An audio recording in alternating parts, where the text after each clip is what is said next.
നമസ്കാരം. സംസ്ഥാനത്ത് കനത്ത മഴ അതീവ ഗുരുതര സാഹചര്യം സൃഷ്ടിച്ചിരിക്കുകയാണ്. മധ്യ കേരളത്തിലും മലയോര മേഖലയിലും ഉരുൾപൊട്ടൽ, മണ്ണിടിച്ചിൽ, വെള്ളപ്പൊക്കം എന്നിവ വ്യാപകമായി റിപ്പോർട്ട് ചെയ്യപ്പെടുന്നു. രക്ഷാപ്രവർത്തനം പല സ്ഥലങ്ങളിലും യുദ്ധകാലാടിസ്ഥാനത്തിൽ പുരോഗമിക്കുമ്പോൾ മരണസംഖ്യ ഉയരുകയാണ്. ഏറ്റവും പുതിയ വിവരം, ഇടുക്കി, കോട്ടയം ജില്ലകളിലായി ഉണ്ടായ ഉരുൾപൊട്ടലിലും മണ്ണിടിച്ചിലിലും ഇതുവരെ 4 പേർക്ക് ജീവൻ നഷ്ടമായി.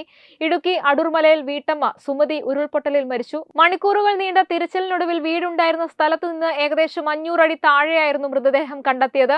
ഭർത്താവ് രവിയെയും മകൻ രാജേഷിനെയും അത്ഭുതകരമായി രക്ഷപ്പെടുത്തി. ഇടുക്കി കോലാഹലമേട്ടിൽ വീടിന് മുകളിലേക്ക് മണ്ണിടിഞ്ഞു വീണ് പ്രഭാകരൻ എന്നയാൾ മരിച്ചു. ബന്ധുവായ ലീലാമണി രക്ഷപ്പെട്ടു. കോട്ടയം പൂഞ്ഞാർ പയ്യാനിത്തോട്ടത്ത് വീടിന് മുകളിലേക്ക് മണ്ണിടിഞ്ഞ് ആദ്യം മകൻ ജോസ്വിൻ മരിച്ചിരുന്നു. തുടർന്ന് മണിക്കൂറുകൾ നീണ്ട തിരച്ചിലിന് ശേഷം അമ്മ റെജീനയുടെ മൃതദേഹവും കണ്ടെത്തി. ഇതിനിടെ പത്തനംതിട്ട ജില്ലയിലെ സ്ഥിതി അതീവ ഗുരുതരമായി തുടരുകയാണ്. തൂമ്പാക്കുളത്ത് ഉരുൾപൊട്ടൽ സ്ഥിരീകരിച്ചു. തേക്കുതോട്, കൊച്ചുപാലം, അരയാഞ്ഞിലിമണ്ണ്, ക്രോസ്വേ എന്നിവ വെള്ളത്തിനടിയിലായി. പമ്പയിലും കക്കട്ടാറിലും ജലനിരപ്പ് അപകടകരമായി ഉയരുകയാണ്. പത്തനംതിട്ട റാന്നി ടൗൺ ഏകദേശം ഒറ്റപ്പെട്ട നിലയിലാണ്. അവിടെ നിരവധി വീടുകളിലും കടകളിലുമൊക്കെ വെള്ളം കയറി. പല കുടുംബങ്ങളും വീടുകളുടെ മുകൾ നിലയിൽ അഭയം തേടിയിരിക്കുകയാണ്. ഫയർഫോഴ്സും NDRF-ഉം ഡിങ്കി ബോട്ടുകൾ ഉപയോഗിച്ച് ആളുകളെ സുരക്ഷിത കേന്ദ്രങ്ങളിലേക്ക് മാറ്റുകയാണ്. ഏകദേശം 400 കുടുംബങ്ങൾ ഒറ്റപ്പെട്ട നിലയിലാണെന്നാണ് പുറത്തുവരുന്ന റിപ്പോർട്ടുകൾ സൂചിപ്പിക്കുന്നത്. കോട്ടയത്തും വലിയ രീതിയിലുള്ള മഴ പെയ്യുകയും മഴ വലിയ ദുരന്തമാണ് വിതച്ചിരിക്കുന്നത്. ഈരാറ്റുപേട്ട വാഗമൺ റോഡിൽ മണ്ണിടിച്ചിലിനെ തുടർന്ന് ഗതാഗതം പൂർണ്ണമായി നിലച്ചു. പാലാ, ഈരാറ്റുപേട്ട, മുണ്ടക്കയം, കൂട്ടിക്കൽ, കാഞ്ഞിരപ്പള്ളി, എരുമേലി ഉൾപ്പെടെ നിരവധി പ്രദേശങ്ങൾ വെള്ളത്തിനടിയിലാണ്. അതുപോലെ തന്നെ കൊടുങ്ങ, വഴിക്കടവ് മേഖലകളിൽ ഉരുൾപൊട്ടലിനെ തുടർന്ന് ദുരിതാശ്വാസ ക്യാമ്പുകളും തുറന്നിട്ടുണ്ട്. വയനാട്ടിൽ കഴിഞ്ഞ 24 മണിക്കൂറിനിടെ അതിതീവ്ര മഴയാണ് ലഭിച്ചത്. അതിനാൽ താമരശ്ശേരി ചുരത്തിലൂടെയുള്ള അത്യാവശ്യമല്ലാത്ത എല്ലാ യാത്രകളും ഒഴിവാക്കാൻ ജില്ലാ ഭരണകൂടം നിർദ്ദേശം നൽകിയിരിക്കുകയാണ്. അവശ്യ സർവീസുകൾക്ക് മാത്രമാണ് നിലവിൽ അനുമതിയുള്ളത്. വിനോദസഞ്ചാരികൾക്കും ഭാരവാഹനങ്ങൾക്കും നിയന്ത്രണമുണ്ട്.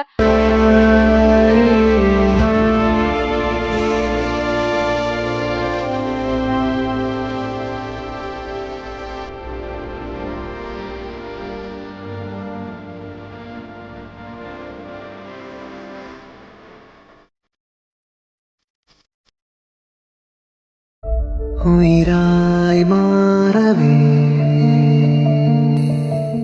നിഴൽ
തിരൂർ റൂട്ടിൽ റോഡിലേക്ക് മണ്ണിടിഞ്ഞു വീണ് മണിക്കൂറുകളോളം ഗതാഗതം തടസ്സപ്പെട്ടു. കൊണ്ടോട്ടിയിൽ ഒഴുക്കിൽപ്പെട്ട 4 വയസ്സുകാരൻ മരിച്ചു. മറ്റൊരു കുട്ടിക്കായി തിരച്ചിൽ തുടരുകയാണ്. എറണാകുളം ജില്ലയിലെ DTPCയുടെ നിയന്ത്രണത്തിലുള്ള എല്ലാ വിനോദസഞ്ചാര കേന്ദ്രങ്ങളും ഇന്ന് അടച്ചിട്ടിരിക്കുകയാണ്. അതുപോലെ തന്നെ പത്തനംതിട്ടയിലെ വിശ്വപ്രസിദ്ധമായ ആറന്മുള വള്ളസദ്യ ചടങ്ങുകൾ മാത്രമാക്കി പള്ളിയോടങ്ങളുടെ യാത്ര റദ്ദാക്കി. ഇന്ന് സംസ്ഥാനത്തെ മഴ സാഹചര്യം വിലയിരുത്താൻ റവന്യൂ മന്ത്രിയും ചീഫ് സെക്രട്ടറിയും ജില്ലാ കളക്ടർമാരും ചേർന്ന് അടിയന്തര യോഗം ചേർന്നു. NDRFും പോലീസും ഫയർഫോഴ്സും ഏത് സാഹചര്യവും നേരിടാൻ സജ്ജമാണെന്ന് സർക്കാർ അറിയിച്ചിരിക്കുകയാണ്. അതുപോലെ തന്നെ കാലാവസ്ഥാ മുന്നറിയിപ്പും കൂടുതൽ ശക്തമായിരിക്കുകയാണ്. ഇന്ന് 9 ജില്ലകളിലാണ് റെഡ് അലർട്ട് പ്രഖ്യാപിച്ചിട്ടുള്ളത്. പത്തനംതിട്ട, കോട്ടയം, ഇടുക്കി, തൃശൂർ, മലപ്പുറം, കോഴിക്കോട്, വയനാട്, കണ്ണൂർ, കാസർഗോഡ് ജില്ലകളിലാണ് റെഡ് അലർട്ട് പ്രഖ്യാപിച്ചിട്ടുള്ളത്. തിരുവനന്തപുരം, കൊല്ലം, ആലപ്പുഴ, എറണാകുളം, പാലക്കാട് ജില്ലകളിൽ ഓറഞ്ച് അലർട്ടാണ് പ്രഖ്യാപിച്ചിട്ടുള്ളത്. അതുപോലെ തന്നെ പമ്പ, അച്ചൻകോവിൽ, മീനച്ചിൽ, മണിമല, കല്ലട, മൂവാറ്റുപുഴ ഉൾപ്പെടെയുള്ള നദികളിൽ ജലനിരപ്പ് അപകടകരമായി ഉയരുന്നതിനാൽ ദുരന്ത നിവാരണ അതോറിറ്റി പ്രത്യേക മുന്നറിയിപ്പ് നൽകിയിട്ടുണ്ട്. യാതൊരു കാരണവശാലും നദികളിൽ ഇറങ്ങുകയോ നദി മുറിച്ചു കടക്കുകയോ ചെയ്യരുത് എന്ന് പറഞ്ഞിട്ടുണ്ട്. നദീതീരങ്ങളിൽ താമസിക്കുന്നവർ അധികൃതരുടെ നിർദ്ദേശമുണ്ടെങ്കിൽ ഉടൻ സുരക്ഷിത കേന്ദ്രങ്ങളിലേക്ക് മാറണം. വിദ്യാഭ്യാസ സ്ഥാപനങ്ങൾക്കും ഇന്ന് വ്യാപകമായി അവധി പ്രഖ്യാപിച്ചിരിക്കുകയാണ്. ഇടുക്കി, പത്തനംതിട്ട, കോട്ടയം, വയനാട്, പാലക്കാട്, മലപ്പുറം, കോഴിക്കോട്, ആലപ്പുഴ, കണ്ണൂർ ജില്ലകളിലെ വിദ്യാഭ്യാസ സ്ഥാപനങ്ങൾക്ക് ഇന്ന് അവധിയാണ്. SDC, BM പരീക്ഷകൾ മാറ്റിവെച്ചെങ്കിലും PSC ഉൾപ്പെടെയുള്ള മുൻകൂട്ടി നിശ്ചയിച്ച പരീക്ഷകൾക്കൊന്നും മാറ്റമില്ല. സംസ്ഥാനം ഇപ്പോൾ അതീവ ജാഗ്രതയുടെ ഘട്ടത്തിലൂടെയാണ് കടന്നുപോകുന്നത്. അടുത്ത ഏതാനും മണിക്കൂറുകൾ നിർണായകമാണെന്നാണ് കാലാവസ്ഥാ വകുപ്പിന്റെ മുന്നറിയിപ്പ്. ഈ സാഹചര്യത്തിൽ എല്ലാവരും ഔദ്യോഗിക മുന്നറിയിപ്പുകൾ മാത്രം വിശ്വസിക്കുക. മലയോര മേഖലകളിലേക്കും നദീതീരങ്ങളിലേക്കും അത്യാവശ്യമില്ലാതെ യാത്ര ചെയ്യരുത്. സുരക്ഷയാണ് ഏറ്റവും പ്രധാനം.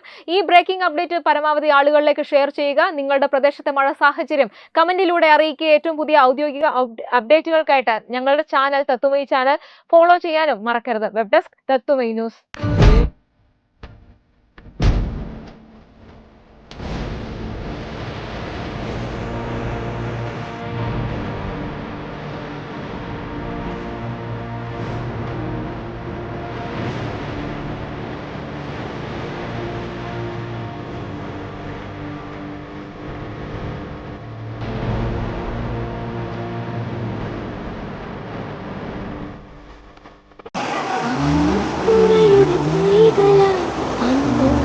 കിട്ടിയ കർണന നാടിനു